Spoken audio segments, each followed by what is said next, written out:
लोग अपने माँ बाप के पाँव दबाते हैं, मैं अपनी बीवी के पाँव दबाता हूँ क्योंकि अच्छी बहुत है, कंप्रोमाइज करती है, कम खर्चे पे ये खुश रहती है और ये लड़ती नहीं है आम औरतों की तरह।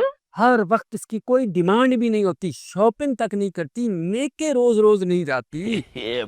मेरे साथ ये उस वक्त खड़ी थी जिस वक्त मेरे साथ कोई खड़ा नहीं था। इसने मेरी इतनी हेल्प की है, आज जो कुछ भी हूँ इसी की वजह से हूँ। और अगर कोई मुझसे गलती हो जाए तो ये ये ये ये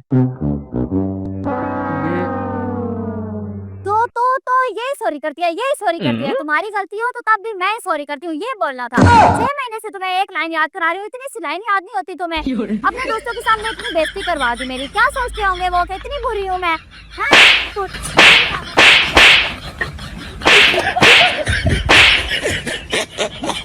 आओ वापस आज घर में तुम्हें बताती हूँ।